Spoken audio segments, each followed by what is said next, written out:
கன்னியாகுமரி மாவட்டம் நாகர்கோவிலில் உள்ள தனியார் மண்டபத்தில் திமுக தேர்தல் அறிக்கை தயாரிப்பு குழுவின் கருத்து கேட்பு கூட்டம் நடைபெற்று வருகிறது. விவரங்களை செய்தியாளர் சரவணனிடம் கேட்கலாம். சரவணன், அங்கு என்னென்ன நிகழ்வுகள் நடைபெற்றுக் கொண்டிருக்கின்றன? யார் யாரையெல்லாம் அவர்கள் சந்திக்கிறார்கள்? அதாவது 2024 நாடாளுமன்ற தேர்தலுக்கான மும்முரமாக அரசியல் கட்சிகள் தங்களுடைய தேர்தல் பணிகளை ஈடுபட்டு வருகிறார்கள். அந்த வகையில் திமுகவின் தேர்தல் அறிக்கை தயாரிப்பு குழுவானது நேற்றிலிருந்து இந்த கருத்து கேட்பு கூட்டமானது நடத்தி வருகிறார்கள்.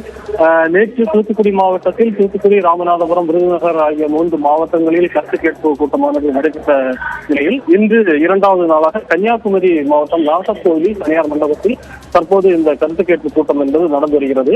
குறிப்பாக இங்கு பார்த்தமையானால் கன்னியாகுமரி, நெல்லை மற்றும் தென்காசி மாவட்டங்களைச் சேர்ந்த விவசாய சங்க பிரதிநிதிகள், அதே போன்று மீனவ பிரதிநிதிகள், வணிகச் சங்கங்களை சேர்ந்த நிர்வாகிகள் உட்பட பொதுமக்கள் என இங்கு ஏராளமானோர் வந்திருக்கிறார்கள். 3 மாவட்டத்தை சேர்ந்த இவர்களிடமிருந்து தற்போது இந்த மனுக்கள் வாங்கப்பட்டு வருகிறது.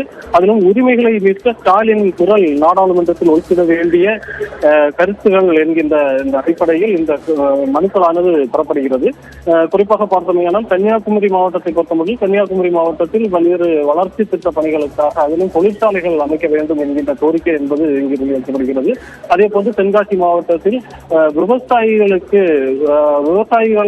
அடிப்படையாக கொண்டு அவர்களுடைய குழந்தைகளுக்கு கல்வி போன்றவற்றில் முன்னுரிமை அளிக்க வேண்டும் என்கின்ற விவசாயிகளின் கோரிக்கைகள் என பல்வேறு தரப்பிலும் இந்த கோரிக்கைகள் என்பது வைக்கப்பட்டு தற்போது இந்த குழுவிடம் இந்த மனுக்கள் கொடுக்கப்பட்டு வருகிறது.